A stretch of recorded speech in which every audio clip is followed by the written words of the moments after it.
ஒரு ஆள் இருந்தார். அவர் தன்னை ஒரு குருன்னு சொல்லிக்கிட்டார். மௌன குரு, வாயே திறக்கிறதில்ல. அவருக்கு 2 சீடர்கள் உண்டு. இவங்க தான் வர்றவங்க கிட்ட பேசுவாங்க, விளக்கம் கொடுப்பாங்க. ஒரு நாள் இந்த சீடர்கள் 2 பேரும் எங்கேயோ வெளியில் போயிட்டாங்க. அந்த நேரம் பார்த்து ஒருத்தர் அங்கே வந்தார். குரு கிட்ட போனார். குருவே, புத்தர்னா என்னன்னு கேட்டார். குருவுக்கு ஒன்றும் புரியல. அவர் உண்மையான குருவாக இருந்தாவில் புரியும். அவர் திருன்னு முழிக்க ஆரம்பிச்சிட்டார். இந்த நேரம் பார்த்து இந்த சீடர்கள் எங்கேயோ போயிட்டாங்களே, என்ன பண்ணுறது, உதவிக்கு யாராவது கிடைக்க மாட்டாங்களா அப்படின்னு அப்படியே சுற்றி பார்க்குறார். அங்கங்கே பார்க்குறார். வந்தவர் இதை கவனித்தார். ஏதோ புரிஞ்சுக்கிட்ட ஒரு மாதிரி அடுத்த கேள்வி கேட்டார். தர்மம்னா என்ன சுவாமின்னார். குருவுக்கு ரொம்ப சங்கடமாக போச்சு. நம்ம நிலைமை இப்படி ஆகிட்டுதே, இக்கட்டில் மாட்டிக்கிட்டோமே அப்படின்னு நினச்சபடியே விட்டத்தை பார்த்தார். அப்புறம் குனிஞ்சு தரையை பார்த்தார். அப்படியே உட்காந்துக்கிட்டார். வந்தவர் உடனே அடுத்த கேள்விக்கு போயிட்டார். தியானம்னா என்ன சுவாமின்னார். பாவம் என்ன பண்ணுவார் அந்த குரு, பேசாமல் கண்ணை கெட்டியாக மூடிக்கிட்டார். இது ஏதடா வம்பா போச்சுன்னு. இவர் இப்படி பண்ணால் கூட வந்தவர் சளைக்கலை. இன்னொரு கேள்வியும் கேட்டார். ஆசீர்வாதம்னா என்ன அப்படின்னார். இவர் பார்த்தார். இப்படியே போனால் இவர் கேள்வி கேட்குறத நிறுத்த மாட்டார் அப்படின்னு நினச்சிக்கிட்டு எனக்கு ஒன்றுமே தெரியாதுங்கிற பாவனையில் 2 கையையும் விரித்து காட்டினார். வந்தவர் முகத்தில் மகிழ்ச்சி, மன நிறைவு, ஏதோ எல்லாம் புரிஞ்சுக்கிட்ட ஒரு மாதிரி அங்கேருந்து புறப்பட்டு போனார். வழியில் அந்த குருவோட சீடர்கள் 2 பேரையும் சந்தித்தார். உங்கள் குருவை தான் பார்த்துட்டு வரேன்னார். இவர் என்ன நடந்ததுன்னு கேட்டாங்க. இவர் வரமாக சொல்கிறார். உங்கள் குரு எவ்வளவு பெரிய ஞானி தெரியுமா? புத்தர்னா என்னன்னு கேட்டேன். அதுக்கு அவர் அப்படியும் இப்படியும் பார்த்தார். அதுக்கு என்ன அர்த்தம் தெரியுமா? மக்கள் புத்தரை அங்கேயும் இங்கேயும் தேடுறாங்க. உண்மையில் அவர் அங்கேயும் இங்கேயும் தேடி கண்டுபிடிக்க முடியாது அப்படிங்கிறத அவர் செய்கை மூலம் உணர்த்தினார். அதுக்கப்புறம் தர்மம்னா என்னன்னு கேட்டேன். அவர் மேலேயும் கீழையும் பார்த்து தர்மம் சமமானது, அதில் உயர்வு தாழ்வு இல்லைங்கிறத உணர்த்தினார். அதுக்கப்புறம் தியானம்னா என்னன்னு கேட்டேன். கண்ணை மூடிக்கிட்டார். கண்ணை மூடி காணுகிற அற்புதம் அது அப்படிங்கிறத புரிஞ்சுக்கிட்டேன். கடைசியாக ஆசீர்வதிக்கப்படுறது பற்றி கேட்டேன். கைகளை நீட்டி உதவுறது தான் அது அப்படிங்கிறத தன்னுடைய இருகை விரித்து உணர்த்தினார். எவ்வளோ பெரிய மகான் அவர் அப்படின்னு சொல்லிவிட்டு அவர் பாட்டு போயிட்டார். சீடர்கள் அதுக்கப்புறம் மெதுவாக குருக்கிட்ட சேர்ந்தாங்க. அவங்கள பார்த்ததும் குருவுக்கு கோபம் வந்துட்டுது. அடே பாவிகளா, எங்கடா போய் தொலைஞ்சிங்க? நான் ஒரு ஆளுகிட்ட மாட்டிக்கிட்டு என்ன பாடுபட்டிருக்கேன் தெரியுமான்னார். இது மாதிரி தான் நாம் சாதாரண மனிதர்களின் புற வேடங்களிலேயே மயங்கி போயிடுறோம். அவங்க பேச்சு, செய்கை, பார்வை இதிலெல்லாம் ஏதோ பெரிய தத்துவம் இருக்கிறதாக நினச்சிக்கிறோம். உண்மையிலேயே அந்த தத்துவங்கள் யாருக்கு சொந்தம்? அவங்களுக்கு இல்லை, நமக்கு தான் சொந்தம். நாம் தானே அதை கற்பிச்சுக்கிட்டோம். நாம் அடையாளம் கண்டுக்கிறதில்ல. நாம் யாருங்கிறது நமக்கு புரியறதில்ல. அதுதான் இன்றைக்கி நடக்கிறது. அதனால தான் அடுத்தவங்களை தேடி ஓடிக்கிட்டு இருக்கிறோம். சில வீடுகளில் கூட இது மாதிரி சைகைகள் உண்டு. சில குடும்ப தலைவர்கள் தினமும் காலையில் கண்ணை கெட்டியாக மூடிக்கிட்டு கை 2ஐயும் சுத்தமாக விரித்து வச்சுக்கிட்டே உட்காந்து தியானம் பண்ணுறது வழக்கம். எதுக்காக அப்படி பண்ணுறீங்கன்னு ஒருத்தரை பார்த்து கேட்டேன். இந்த மாதம் வாங்கின சம்பளம் பூரா தீர்ந்து போச்சு. இனிமேல் என் கையில் சுத்தமாக ஒன்றும் இல்லை. புதுசாக எதுவும் செலவு வச்சுடாதே அப்படிங்கிறத அப்படி உள்ளங்கை 2ஐயும் விரித்து காட்டி அவங்களுக்கு உணர்த்துறேன் அப்படின்னார். ஒருத்தன் வேகமாக ஓடி வந்தான். ஏப்பா அப்படி தலை தெறிக்க ஓடி வர்றேன்னு கேட்டேன். பின்னாடி துரத்திக்கிட்டு வருது சார் அப்படின்னா. ஏதாவது நாய் துரத்திக்கிட்டு வருது போல இருக்கு அப்படின்னு நினச்சி அவனுக்கு பின்னாடி பார்க்குறேன். கண்ணு கேட்டின தூரம் வரைக்கும் எதுவுமே தெரியல. ஏன்பா எதுவும் ஒன்றை துரத்துறது மாதிரி தெரியலையே என்ன? நல்லா பாருங்கள் சார் அப்படின்னா. பார்த்துட்டு தான் சொல்கிறேன் என்ன. இதோ பாருங்கள் சார், இதுதான் என்னை துரத்துது அப்படின்னு அவன் காட்டுறான். அவன் சுட்டி காட்டின இடத்துல பார்த்தா அங்கே அவனுடைய நிழல் தான் தெரியுது. என்னப்பா சொல்கிற அப்படின்னு சொல்லி அவனை சந்தேகமாக பார்த்தேன். அதுக்கப்புறம் தான் விவரமாக பேசினான்.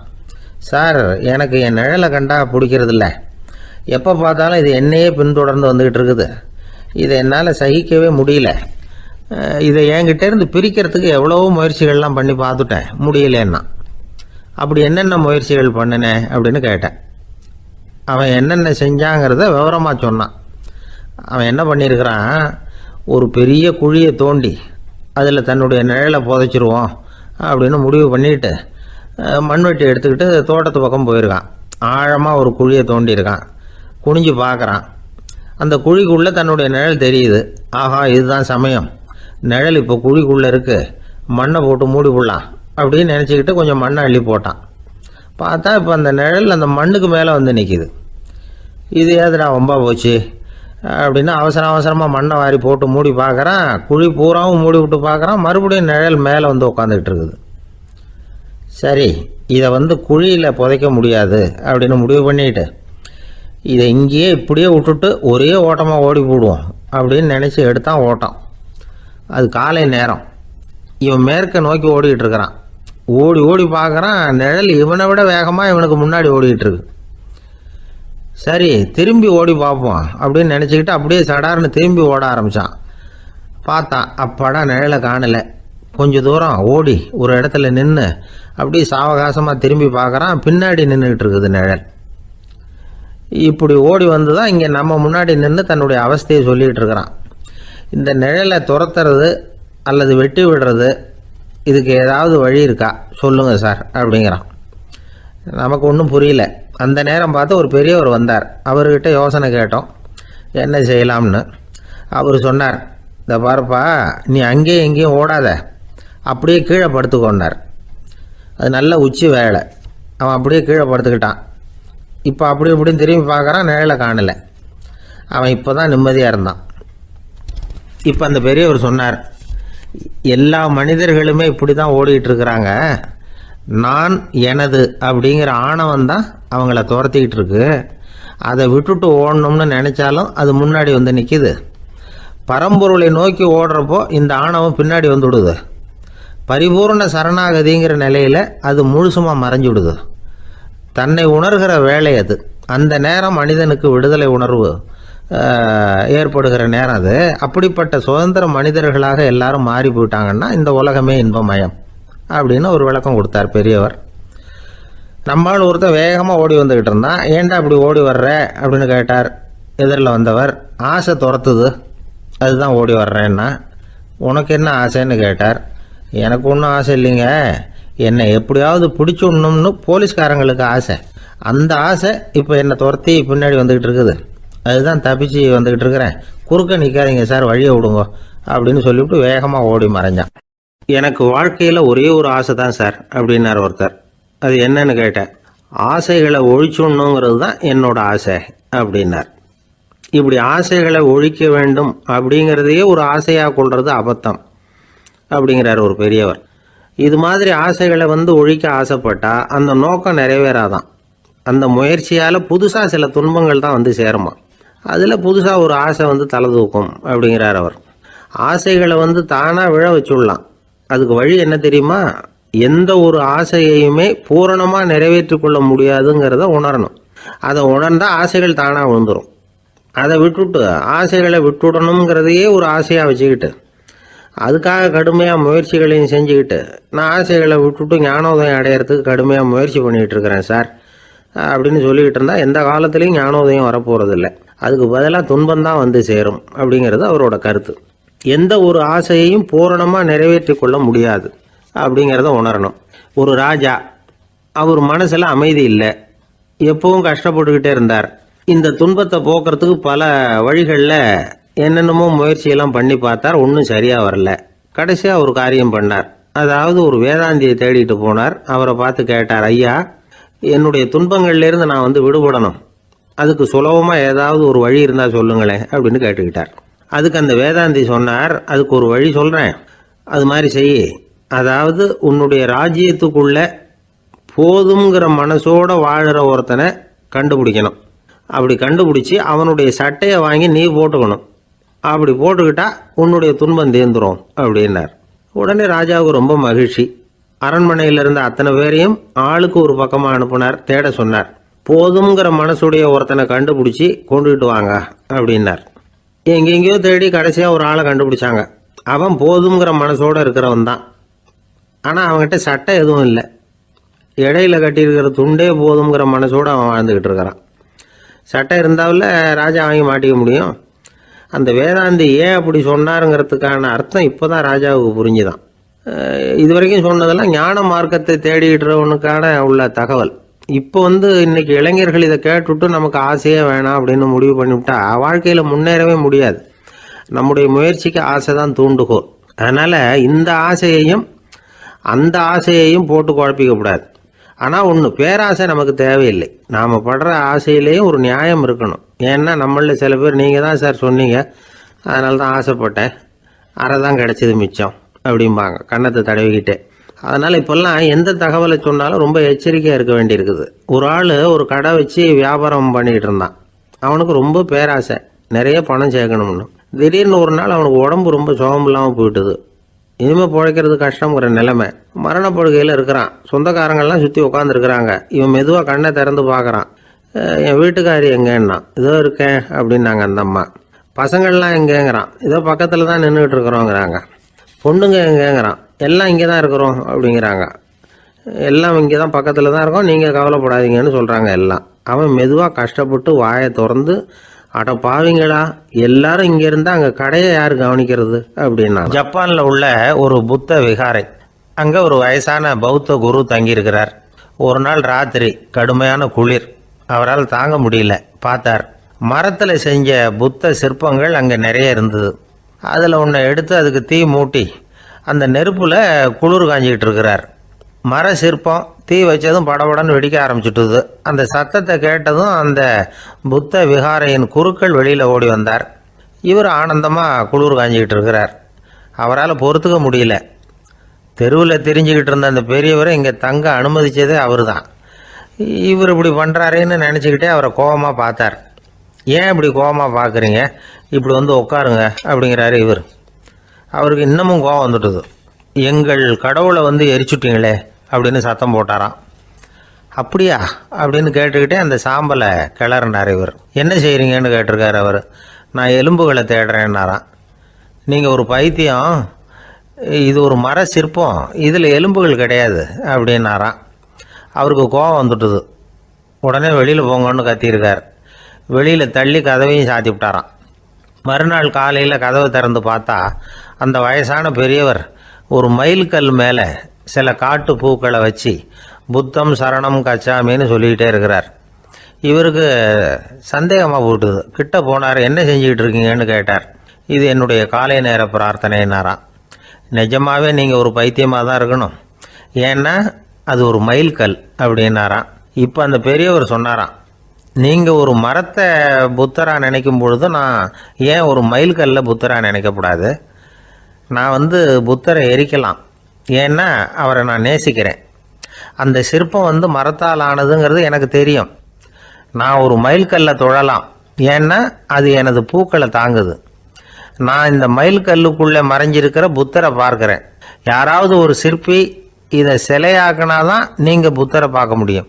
அன்னைக்கு ரொம்ப குளிராக இருந்தது. நான் எனக்குள்ளே இருக்கிற புத்தரையும் பாதுகாக்கணும். உள்ளே இருக்கிற புத்தரை காப்பாற்றுறதுக்காக வெளியில் உள்ள புத்தரை எரிக்கலாம், அதில் ஒன்றும் தப்பு இல்லை. அது அவருடைய போதனையிலேயே இருக்குது. உனக்குள் ஜோதியாக இரு அப்படிங்கிறது அவருடைய போதனை. என்னுடைய புத்தர் வந்து குளிரில் நடுங்கிட்டு இருந்தார். அந்த மர சிற்பங்கள் வெயில் மழையில் உணர்ச்சி இல்லாமல் இருந்தது, அதனால் அப்படி பண்ணினேன். ஆனால் நீங்கள் என்ன பண்ணீங்க? நான் ஒரு மர புத்தரை எரிச்சதுக்காக உயிருள்ள புத்தரை வெளியில் தள்ளி கதவை சாத்தினீங்க அப்படின்னாராம் அந்த பெரியவர். உண்மையான பக்திங்கிறது இதுதான். அதாவது உனக்குள் ஜோதியாக இரு அப்படின்னு புத்தர் சொன்னார் இல்லையா, அது மாதிரி தனக்குள் ஜோதியாக இருக்கிற இந்த காலத்து ஆசாமிகள் நிறைய பேர் உண்டு. எப்பவும் போதையிலேயே இருக்கிறவங்க. ஒரு நாள் நடு ராத்திரி ஒரு மது கடையில் ஒரு ஆள் அங்குள்ள சிப்பந்திகள் கிட்ட கேட்டுக்கிட்டு இருக்கிறான். மறுபடியும் இந்த கடை எப்போ திறப்பாங்கன்னு கேட்டானா. நாளைக்கு காலையில் 8 மணிக்கு திறப்பாங்க அப்படின்னு நானும் அங்கே இருந்த ஆள். அவன் திருப்பி திருப்பி அதையே கேட்டுக்கிட்டு இருக்கான். இவனுக்கு பதில் சொல்லி சொல்லி அழுத்து போச்சு. அதான் சொல்கிறேன் ஐயா, நாளைக்கு காலையில் வா அப்படின்னாங்களாம். அதுக்கு இவன், நான் வர்றதுக்காக கேட்கலையா, நேத்திக்கு வந்தவன் உள்ளேயே மாட்டிக்கிட்டேன், வெளியில் போகிறதுக்காக கேட்டேன் அப்படின்னு நானும். ராமகிருஷ்ணர் வாழ்ந்த காலத்தில் நடந்த ஒரு நிகழ்ச்சி இது. அப்போது ஒரு ஓவியர் இருந்தாராம்.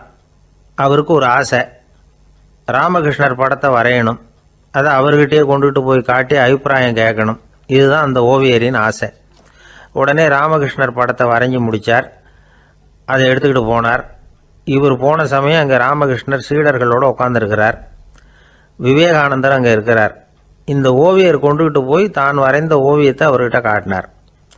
ராமகிருஷ்ண பரமஹம்சரின் ஓவியத்தை ராமகிருஷ்ணர்கிட்டயே காட்டுறார். ராமகிருஷ்ணர் என்ன பண்ணார் தெரியுமா? அந்த படத்தை பார்த்தார். உடனே அது காலை தொட்டார். குருதேவருடைய இந்த செயல் சீடர்களுக்கு ரொம்ப வியப்பை உண்டு பண்ணிச்சு. சில பேர் மனசுக்குள்ளேயே ரொம்ப குழம்பி போக ஆரம்பிச்சிட்டாங்க, என்ன இப்படி பண்ணுறாருன்னு.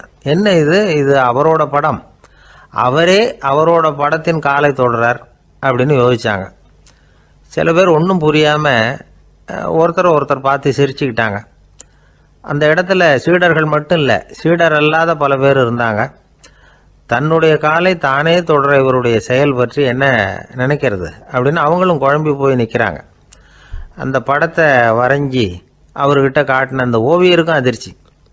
இருந்தாலும் அவர் சீடர் கிடையாது, அதனால் கொஞ்சம் துணிச்சலை வர வச்சுக்கிட்டு கேட்டார், என்னங்க இது, என்னால் என்னுடைய கண்களையே நம்ப முடியல, இது உங்கள் சொந்த உருவப்படம், நீங்கள் உங்கள் சொந்த கால்களையே தொடுறீங்க, இது எங்களுக்கு கொஞ்சம் சங்கடமாக இருக்குதே அப்படின்னார். ராமகிருஷ்ணரின் கண்களில் ஆனந்த கண்ணீர் வழிஞ்சுதான். அவர் சொன்னாராம், இது என்னோட படம்ங்கிறது எனக்கு தெரியும், ஆனால் இது என்னோட படம்ங்கிறதுனால நான் இதோட காலை தொடலை. நீ என்னுடைய சமாதி நிலையை இந்த படத்தில் படம் பிடிச்சி காட்டியிருக்கிற, அதனால் அதோட காலை தொடறேன். சமாதி நிலையில் யார் இருந்தாலும், அது என்னுடைய படமாக இருந்தாலும் சரி அல்லது வேறு யாருடைய படமாக இருந்தாலும் சரி, படம் யாருதுங்கிறது முக்கியம் இல்லை. இதில் எது முக்கியம்னா அது தன்னை உணர்ந்த ஒரு உணர்நிலையின் படம். அப்படி இருக்கிறப்போ அதோட காலை நான் தொடணும். அதுக்கு நீங்கள் எல்லாரும் ஏன் சங்கடப்படுறீங்கன்னு எனக்கு தெரியல அப்படின்னாராம். இப்போ தான் அங்கே இருந்த சீடர்களுக்கும் மற்றவங்களுக்கும் விவரம் புரிஞ்சுதான். இதுக்கு முன்னாடி யாரும் செய்யாததை இவர் செஞ்சிருக்கிறார், ஆனால் அவருடைய காரணம் ரொம்ப நியாயமானது அப்படிங்கிறத உணர்ந்தாங்களாம். இதுவரைக்கும் ஆன்மீகத்தில் சமாதி நிலை, அதாவது தன்னை உணர்ந்த நிலை பற்றி புரிஞ்சுக்கிட்டோம். இல்லறத்தில் ஏற்படக்கூடிய சமாதி நிலை பற்றி உங்களுக்கு தெரியுமா? ஒரு அம்மா டாக்டர்கிட்ட வந்து சொன்னாங்களாம், டாக்டர், என் வீட்டுக்காரருக்கு உடம்புல ஏதோ கோளாறுன்னு நினைக்கிறேன், நான் எவ்வளவு நேரம் பேசினாலும் காதில் விழாதது மாதிரி உட்கார்ந்துருக்கிறார் அப்படின்னு ஆகலாம். அதுக்கு அந்த டாக்டர் சொன்னாராம், அம்மா, அது உடம்பு கோளாறு இல்லை, அது ஒரு பெரிய திறமை அப்படின்னாராம். ஒரு ஏரி ஓரமாக 2 பசங்க நடந்து போய்கிட்டு இருக்கிறாங்க. அதில் ஒருத்தன் பணக்கார வீட்டு பையன், இன்னொருத்தன் ஏழை. இவங்க 2 பேரும் போய்கிட்டு இருக்கிறாங்க. வழியில் ஒரு இடத்துல ஒரு ஜோடி செருப்பு இவங்க கண்ணில் படுது. ஒரு விவசாயி அந்த செருப்பை அங்கே விட்டுட்டு பக்கத்தில் இருந்த ஏரியில் கை காலை கழுவிட்டு இருக்கிறார். உடனே அந்த பணக்கார பையனுக்கு ஒரு ஐடியா. அவன் சொன்னானா, டேய், இப்போ ஒரு வேடிக்கை செய்யலாம், அந்த செருப்பு 2ஐயும் தூக்கி எட்டத்தில் வீசி எரிஞ்சிருவோம். அந்த ஆள் வந்து பார்த்துட்டு செருப்பை தேடி அல்லாடுவான், அங்கேயும் இங்கேயும் ஓடுவான், திருன்னு முழிப்பான். அதை பார்த்து நாம் ரசிக்கலாம், நல்ல தமாஷா இருக்கும் அப்படின்னு இருக்கான். இப்படி சொல்லிவிட்டு அந்த செருப்புகளை தூக்கத்துக்கு போனானா. கொஞ்சம் பொறு அப்படின்னானா அந்த ஏழை பையன். ஏன்னு கேட்டிருக்கான் அவன். இப்போ அந்த ஏழை பையன் சொன்னானா, நீ சொல்கிறது ஒன்றும் வேடிக்கை கிடையாது, உன்னோட செருப்பு தொலைஞ்சா உன் அப்பா உடனே உனக்கு வேறு செருப்பு வாங்கி கொடுத்துருவார். ஆனால் அந்த ஆளுக்கு இந்த செருப்பு தொலைஞ்சதுன்னா வேறு புதுசாக வாங்கிறதுக்கு வாயையும் வயத்தையும் கட்டி பணத்தை சேர்க்க வேண்டியிருக்கும். அதனால் நான் ஒரு வேடிக்கை சொல்கிறேன், அது மாதிரி செய், அது இன்னமும் தமாஷா இருக்கும் அப்படின்னு நானா. எப்படி அது சொல்லுன்றான் அவன். செருப்பு 2ம் அது இருக்கிற இடத்துலையே இருக்கட்டும், உன் சட்டை பையிலிருந்து ஒரே ஒரு ரூபா நாணயத்தை எடு, அதை அந்த செருப்பு மேலே அதோட குதிகால் பகுதியில் வச்சுட்டு நாம் 2 பேரும் அந்த மரத்துக்கு பின்னாடி ஓடி போய் மறைஞ்சு நின்றுக்குவோம், அப்புறம் பாரு வேடிக்கையே அப்படின்னா. அதே மாதிரி ₹1 காசு செருப்பு மேலே வச்சுட்டு இவங்க 2 பேரும் மறைஞ்சு நின்றுக்கிட்டாங்க. கொஞ்ச நேரத்தில் அந்த விவசாயி வந்தார். காலில் உள்ள மண்ணை தட்டிவிட்டு செருப்பை மாட்டுறதுக்காக போனார். அங்கிருந்த காசு கண்ணில் போட்டுவிட்டுது. அவருக்கு ஆச்சரியமாக போச்சு. அதை கையில் எடுத்து பார்க்குறார். 4 பக்கமும் திரும்பி பார்க்குறார், யார் இதை வச்சிருப்பான்னு. கடைசியில் ஆகாயத்தை பார்க்குறார். ஆண்டவா, இது உன்னோட கருணை தான், நீ தான் யாரோ புண்ணியவான் மனசில் தர்மம் பண்ணுற எண்ணத்தை உண்டாக்கி இருக்கிற, அந்த புண்ணியவான் நல்லா இருக்கணும் அப்படின்னு வாழ்த்தி அந்த காசை கண்ணில் ஊற்றிக்கிட்டாராம். மறைஞ்சிருந்து பார்த்துக்கிட்டு இருந்த ஏழை பையன் இப்படி சொன்னான், பாத்தியா, உன்னை புண்ணியவான்னு வாழ்த்தி விட்டு போகிறார் அந்த ஆள், அவருக்கும் சந்தோஷம், அதை பார்த்து நமக்கும் சந்தோஷம். உனக்கு ₹1 ஒரு பெரிய விஷயம் இல்லை, ஆனால் அதனால் நமக்கு கிடைச்சிருக்கிற மகிழ்ச்சி ரொம்ப உயர்வானது அப்படின்னு நானும். வேடிக்கையும் கிண்டலும் இது மாதிரி அடுத்தவங்களுக்கு இடைஞ்சலாக இல்லாமல் இருக்கணும் அப்படிங்கிறார் கலைவாணர். ஆனால் பாருங்கள், அவருக்கே இடைஞ்சலாக வர்ற விஷயங்களை கூட அவர் வேடிக்கையாக தான் எடுத்துக்கிட்டாராம். ஒரு தடவை ஒருத்தர் கலைவாணர்கிட்ட வந்து, ஐயா, என் குழந்தை செத்து போச்சு அப்படின்னு சொல்லி அழுதாராம். உடனே இவர் அவருக்கு 100 ரூபா பணத்தை கொடுத்து இந்தாங்க அடக்கம் செய்யுங்க அப்படின்னு சொல்லி அனுப்பி வச்சாராம். 1 வருஷம் கழிச்சு மறுபடியும் அதே ஆள் வந்திருக்கார். இவர் மறந்துருப்பாருங்கிற நினைப்புல, அண்ணே என் குழந்தை இறந்து போச்சுண்ணே அப்படின்னாராம். இவர் மறுபடியும் 100 ரூபா கொடுத்து ஆறுதல் சொல்லி அனுப்பி வச்சாராம். 7-8 மாதம் கழிச்சு மறுபடியும் அதே ஆள் வந்திருக்கார். அவர் வாயை திறக்கிறதுக்கு முன்னாடியே இவர் 100 ரூபாய் அவர் கையில் வச்சு, போன 2 தடவை தான் குழந்தை செத்து போச்சு, இந்த தடவையாவது அதை சாகாமல் காப்பாற்றி விடு அப்படின்னு சொல்லி அனுப்பி வச்சாராம். அதுக்கப்புறம் அந்த ஆள் வர்றதே இல்லையா. ஒரு ரயில் வேகமாக போயிட்டு இருக்கு. அது ஒரு ரயில்வே ஸ்டேஷனில் கொஞ்ச நேரம் நின்றுது. அப்போ அதில் ஒரு ஆள் ஏறினார். தலையில் ஒரு மூட்டையை வச்சுருந்தார். மூட்டையை தலையில் சுமந்துக்கிட்டே உள்ளே வந்தார். மூட்டையை தலையில் சுமந்துக்கிட்டே ஒரு இடத்துல உட்காந்தார். ரயில் மறுபடியும் புறப்பட்டுது. இவர் தன் தலையில் இருந்த மூட்டையை கீழே இறக்கி வைக்கணும்ல, வைக்கல, சுமந்துக்கிட்டே வரார்.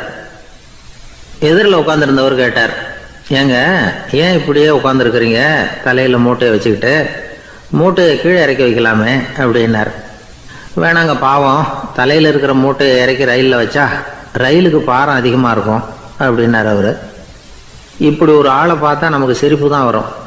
ஏன்னா ரயிலுங்கிறது அந்த மூட்டையையும் சேர்த்து சுமந்துக்கிட்டு தான் போகுது. அவன் அந்த மூட்டையை தலையில் வச்சுருந்தாலும் ஒன்று தான், தரையில் வச்சுருந்தாலும் ஒன்று தான். அதனால் ரயிலுக்கு எந்த மாற்றமும் ஏற்பட போகிறதில்ல. அதே மாதிரி தான் நம்ம மனமும். இதுவும் ஒரு தேவையில்லாத சுமை, அனாவசியமாக சுமந்துக்கிட்டு இருக்கிறோம். இதை கீழே இறக்கி வச்சுட்டா வாழ்க்கை பிரயாணம் சுகமாக இருக்கும். ரயில் பிரயாணம் பண்ணுற அந்த ஆள் மூட்டையை சுமக்கிறான், வாழ்க்கை பிரயாணம் பண்ணுற நாம மனசை சுமக்கிறோம். இது ரெண்டுக்கும் எந்த வித்தியாசமும் இல்லை. மனசை கீழே இறக்கி வச்சுட்டா பாரம் இல்லாமல் வாழலாம், பறவைகள் மாதிரி பறக்கலாம், குழந்தைகள் மாதிரி கள்ளங்கபடம் இல்லாமல் வாழலாம். இந்த வெளி உலகத்தில் நாம் நிலை பெற்று இருக்கணும், வேரூன்றி இருக்கணும். அதே சமயம் நம்முடைய உள்வெளியில் ஆன்மீக வாழ்க்கையில் பாரம் இல்லாமல் இருக்கணும். அப்போ பறக்கணும், நதியை போல் ஓடணும், மிதக்கணும், பயணம் சுகமாக இருக்கும், களைப்பு தெரியாது, கவலை தெரியாது. ஒரு சீடன் போதி தர்மரை நாடி வந்தான். குருவே, நீங்கள் என்ன வெறுமையாக இருக்க சொன்னீங்க, நான் இப்போ மறுபடியும் வெறுமையானவன் ஆகிட்டேன், அதனால் இப்போ என்ன செய்ய சொல்கிறீங்க என்ன அப்படின்னு சொல்லி நின்னான். உடனே அந்த குரு பக்கத்தில் இருந்த ஒரு குச்சியை எடுத்து அவன் தலையில் அடித்து, போய் அந்த வெற்றுத்தன்மையையும் வீசி எறிந்து விட்டு வா அப்படின்னார். நான் இப்போ காலியாக இருக்கிறேன்னு ஒருத்தன் சொல்கிறான்னு வச்சுக்கோங்க, அது உண்மை இல்லை. ஏன்னா இன்னமும் அதில் நான்கிற எண்ணம் இருக்குது. எந்த சிந்தனையும் இல்லாமல் இருக்கிறது கடினம்தான். ஆனாலும் மனிதன் அதில் உள்ள நுட்பத்தை புரிஞ்சுக்கிட்டான்னா, இவ்வளவு தூரம் தூக்கி சுமந்துக்கிட்டு வந்த அந்த மனதின் முட்டாள்தனத்தை அவனே பார்த்துட்டு சிரிப்பான். இதுதான் பெரியவங்க சொல்லியிருக்கிற ஆலோசனை. நம்மால் ஒருத்தன் தலையில் ஒரு பெரிய மூங்கில் கூடையோடு ரயிலில் உட்கார்ந்தான்.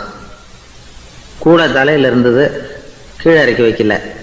எதிரில் இருந்தவர் கேட்டார், ஏங்க எதுக்காக அதை அனாவசியமாக சுமந்துக்கிட்டே இருக்கீங்க, கீழே இறக்கி வைங்களேன்னார். இல்லைங்க, நான் வீட்டை விட்டு புறப்படும் பொழுதே என் பையன் சொல்லிவிட்டான், கூடையை தலையை விட்டு இறக்கக்கூடாதுன்னு அப்படின்னார். அவன் சின்ன பையன், விவரம் இல்லாமல் சொல்லியிருப்பான். இப்போ என்ன நேரில் வந்தால் பார்த்துக்கிட்டு இருக்கிறான், நீங்கள் இறக்கி வைங்கன்னார் அவர். அவன் நேரில் பார்த்துக்கிட்டு இல்லை, இருந்தாலும் நான் இந்த கூடையை கீழே இறக்கி வச்சா அது அவனுக்கு தெரிஞ்சிடும் அப்படின்னாரு இவர். அது எப்படின்னார் அவர். அவன் தனக்கு டிக்கெட் வாங்க வேணாம்னு சொல்லி இப்போ இந்த கூடைக்குள்ளே தான் உட்காந்துருக்கிறான் அப்படின்னார் இவர். எனக்கு தெரிஞ்ச ஒருத்தர் இருக்கார். அவர் ஒரு பெரிய காவல்துறை அதிகாரி, ரொம்ப கண்டிப்பானவர். அவரை கண்டாவே எல்லாரும் பயப்படுவாங்க. அப்படிப்பட்டவர் வீட்டுக்கு போனால் அப்படியே அடியோடு மாறிடுவார். அங்கே போய் பார்த்தீங்கன்னா குழந்தைகளோட குழந்தையாக அவர் விளையாடிக்கிட்டு இருப்பார். அலுவலக சமயத்தில் பார்த்தீங்கன்னா குதிரை முதுகில் அவர் உட்காந்துருப்பார். வீட்டில் பார்த்தீங்கன்னா அவர் முதுகில் குழந்தை உட்காந்துருக்கும். அவர் குதிரை மாதிரி போயிட்டு இருப்பார்.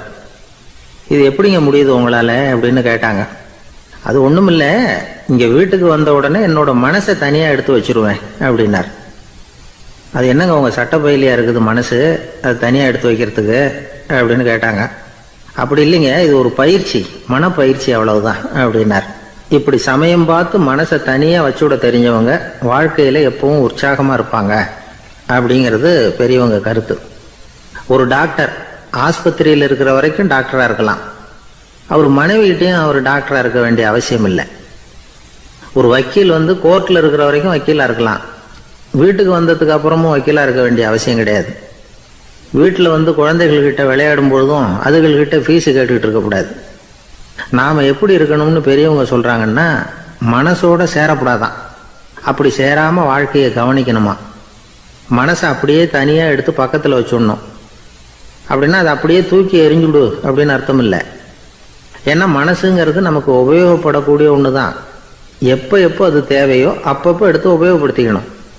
தேவைப்படுறப்போ எடுத்து கண்ணாடியை மாட்டிக்கிறோம்ல, படிக்கும் பொழுது கண்ணாடி தேவைப்படுது, எடுத்து மாட்டிக்கிறோம் இல்லையா? அது மாதிரி கணக்கு போடுறதுக்கு மனசு தேவை. கடைக்கு போய் ஒரு பொருள் வாங்குகிறோம், காசு கொடுக்குறோம், மீதி சில்லறை சரியாக இருக்கா அப்படின்னு எண்ணி பார்த்து வாங்க வேண்டியிருக்கு. அந்த சமயத்தில் மனசை எடுத்து தனியாக வச்சுட்டேன் அப்படின்னு சொல்லிட்டு இருக்கக்கூடாது. பரீட்சைக்கு படிக்க வேண்டியிருக்குது, படித்ததையெல்லாம் அப்படியே நினைவில் வச்சுக்க வேண்டியிருக்கு. அந்த சமயத்தில் மனசை தூக்கி எறிஞ்சுட்டேன் சார் அப்படின்னு சொல்லிட்டு இருக்கக்கூடாது. அப்படி சொன்னால் பரீட்சை நம்மளை தூக்கி எறிஞ்சிடும். அதனால் தேவைப்படுறப்போ மனசை உபயோகப்படுத்தணும், தேவையில்லாதப்போ அதை தனியாக ஓய்வு எடுத்துக்க விட்டுடணும். இப்படி நாம் பழக்கப்படுத்திக்கிட்டா வாழ்க்கைங்கிறது நமக்கு புதுசாக தெரியுமா. மனசுக்கும் ஒரு சக்தி கிடைக்கும். எந்திரங்களுக்கு ஓய்வு கொடுக்குற மாதிரி மனசுக்கும் ஓய்வு கொடுக்கணும், இல்லைன்னா அது களைச்சி போயிடும். குழந்தைகள் மனசை சுமந்துக்கிட்டு இருக்கிறது இல்லை. இது முதியவர்கள் குழந்தைகள்கிட்ட இருந்து கற்றுக்க வேண்டிய ஒரு பாடம். ஆனாலும் இந்த கால குழந்தைகள்கிட்ட ரொம்ப எச்சரிக்கையாக இருக்க வேண்டியிருக்கு. ஒரு தாத்தாவும் பேரனும் விளையாடிக்கிட்டு இருக்கிறாங்க. தாத்தா, எனக்கு சைக்கிள் ஓட்ட கற்றுக் கொடு அப்படிங்கிறான் பேரன். சைக்கிள் உயரம் கூட இல்லை, அதுக்குள்ளே சைக்கிள் ஓட்டணுமா அப்படின்னார் தாத்தா. ஏன் தாத்தா, ரயில் ஓட்டுறாரு, அவர் என்ன ரயில் நீளமாக இருக்கார் அப்படின்னு கேட்டானா அந்த பையன். ஒரு பெரிய நினைவு மண்டபம், அதுக்கு முன்னாடி ஒரு அப்பாவும் பிள்ளையும் நின்றுக்கிட்டு இருக்கிறாங்க. அந்த வழியாக போகிறவங்க வர்றவங்கெல்லாம் அந்த இடத்துல நின்று அது என்ன மண்டபம் அப்படின்னு விசாரிக்க ஆரம்பித்தாங்க. அந்த அப்பாவும் பிள்ளையும் தான் வர்றவங்களுக்கெல்லாம் விவரம் சொல்லிகிட்டு இருக்கிறாங்க. அதாவது இந்த இடத்துல ஒரு பெரிய மகான் சமாதி ஆயிருக்கார், அவர் சமாதியான இடத்துல இந்த நினைவு மண்டபத்தை கட்டியிருக்கிறோம் அப்படின்னாங்க. ஊர் பூரா இந்த செய்தி பரவிச்சு. நிறைய பேர் அந்த இடத்த தேடி வர ஆரம்பித்தாங்க. இங்கே கொஞ்சம் நேரம் உட்காந்துட்டு போனால் மனசுக்கு ஒரு நிம்மதி கிடைக்கிது அப்படின்னாங்க. அங்கே இருந்த உண்டியலில் நிறைய காசு போட்டுட்டு போகிறாங்க. பணம் கிடுகிடுன்னு நிறைய சேர ஆரம்பிச்சிட்டுது. பணம் நிறைய சேர்ந்த உடனே அந்த அப்பாவுக்கும் பிள்ளைக்கும் தகராறு வந்துட்டுது. பணம் சேர்ந்தாலே சொத்து தகராறு வரத்தானே செய்யும், அது மாதிரி வந்துட்டுது. பையன் அடிக்கடி நிறைய பணம் கேட்க ஆரம்பித்தான். அப்பா பார்த்தார், யோசனை பண்ணார், ஒரு முடிவுக்கு வந்தார். ஒரு நாள் பையனை கூப்பிட்டார். இதை பாருப்பா, நமக்குள்ள தகராறு வேணாம். அப்பாவும் பிள்ளையும் இப்படி சண்டை போட்டுக்கிட்டா பார்க்குறவங்க தப்பாக நினைப்பாங்க. அதனால் நமக்குள்ளே சமரசமாக இதை தீர்த்துக்குவோம், என்ன சொல்கிற அப்படின்னார் அப்பா. சரின்னு நான் பையன். உடனே அந்த அப்பா என்ன பண்ணார் தெரியுமா? மகன்கிட்ட கொஞ்சம் பணத்தை கொடுத்தார், தன்கிட்ட இருந்த ஒரு கழுதையையும் கொடுத்தார். இதை வச்சு நீ பொழைச்சிக்கோ அப்படின்னு சொல்லி அனுப்பி வச்சுட்டார். மகன் அந்த கழுதையை இழுத்துக்கிட்டு அடுத்த ஊருக்கு போனான். வழியிலேயே அந்த கழுதை செத்து போச்சு. உடனே என்ன பண்ணலாம்னு யோசனை பண்ணான். ஒரு ஐடியா வந்தது. அந்த கழுதையை ஒரு சாலை ஓரமாக புதைச்சான். கையில் இருந்த பணத்தை வச்சு அந்த இடத்துல ஒரு கல் மண்டபம் கட்டினான். அந்த வழியாக 2 பேர் வந்தாங்க. இது என்ன மண்டபம்னு விசாரித்தாங்க. இந்த இடத்துல ஒரு பெரிய மகான் சமாதி ஆயிருக்கிறார் அப்படின்னா. இந்த செய்தி ஊர் பூரா பரவ ஆரம்பிச்சிட்டுது. நிறைய பேர் வந்து போக ஆரம்பித்தாங்க. இங்கே வந்தால் மனசுக்கு ஒரு பெரிய நிம்மதி கிடைக்குது அப்படின்னு வேற சொல்ல ஆரம்பித்தாங்க. வர வர கூட்டம் அதிகமாக வர ஆரம்பிச்சுட்டுது. உண்டியலில் பணம் நிறைய சேர்ந்துட்டுது. நகையெல்லாம் கூட கழட்டி காணிக்கையாக போட ஆரம்பிச்சிட்டாங்க. அப்பாவை விட மகன் பெரிய ஆளாயிட்டான். இதை கேள்விப்பட்டார் அப்பா. பையனை பார்த்துட்டு வரலாம்னு ஒரு நாள் புறப்பட்டு வந்தார். பையன் ஓஹோன்னு இருக்கிறான். பங்களா, காரு எல்லாம் வந்துட்டுது. எப்படிடா இந்த அளவுக்கு ஆனே அப்படின்னு விசாரித்தார். அப்பா, எல்லாம் உங்கள் ஆசீர்வாதம் தான். நீங்கள் கொடுத்த மூலதனத்தை வச்சு தான் இவ்வளவும் சம்பாதிச்சேன் அப்படின்னு நான் பையன். அது எப்படிறான்னு விசாரித்தார். அப்பா, நீங்கள் ஒரு கழுதை குட்டியும் கொஞ்சம் பணமும் என்கிட்ட கொடுத்து அனுப்பி வச்சிங்க. அதை எடுத்துக்கிட்டு வந்தேன். வர்ற வழியில் அந்த கழுதை செத்து போச்சு. உடனே யோசனை பண்ணேன், அந்த கழுதையை இந்த இடத்துல புதைச்சேன். கையில் இருந்த பணத்தை வச்சு மண்டபம் கட்டினேன். மகான் ஒருத்தர் சமாதி ஆயிருக்கார் அப்படின்னு வதந்தியை கிளப்பி விட்டேன். ஜனங்கள்லாம் ஏமாந்து போய் காசை கொண்டாந்து போட ஆரம்பிச்சிட்டாங்க. நான் பொழைச்சிக்கிட்டு இருக்கிறேன் அப்படின்னா. இப்போதான்டா நீ என் புள்ள அப்படின்னு சொல்லி சந்தோஷப்பட்டாரான் அந்த அப்பா. ஏன் அப்படி சொல்கிறீங்கன்னு கேட்டிருக்கான் பையன். கழுதை குட்டியை புதைச்சி மண்டபம் கட்டியிருக்கிற நீ, ஏற்கனவே நம்ம ஊரில் நாம் கட்டியிருக்கிறோமே மண்டபம், அது இந்த கழுதையோட அம்மாவை புதைச்ச இடம். மகான் சமாதி ஆயிருக்காருன்னு நானும் சும்மா கப்ஸா தான் விட்டுக்கிட்டு இருக்கேன் அப்படின்னாராம் அப்பா. முட்டாள் ஜனங்களை நினச்சி அந்த 2 பேரும் சத்தம் போட்டு சிரிச்சாங்களாம். மனுஷன் ஏமாத்துறது ரொம்ப சுலபம். என் கூட படித்த ஒருத்தன் திடீர்னு ஒரு நாள் எல்லாருக்கும் அருள் வாக்கு சொல்ல ஆரம்பிச்சிட்டான். அவன் ஒரு ஆஃபீஸ்லேயும் வேலை பார்க்குறான். ஆஃபீஸில் உள்ளவங்கள்லாம் அவங்ககிட்ட வந்து அருள் வாக்கு கேட்குறது வழக்கம். ஒரு நாள் நான் அவன் முன்னாடி போய் உட்காந்து பேசிக்கிட்டு இருந்தேன். அப்போ அதே ஆஃபீஸில் வேலை பார்க்குற ஒருத்தர் அவங்ககிட்ட வந்து, சுவாமி, என் மேஜையில் வச்சுருந்த பேனா திடீர்னு காணாமல் போட்டுது, அது திரும்ப கிடைக்குமா எனக்கு அப்படின்னு கேட்டார். இவன் கண்ணை உருட்டி பார்த்துட்டு, அது உனக்கு கிடைக்காது, புதுசாக வேற ஒன்று வாங்கிக்கப்போ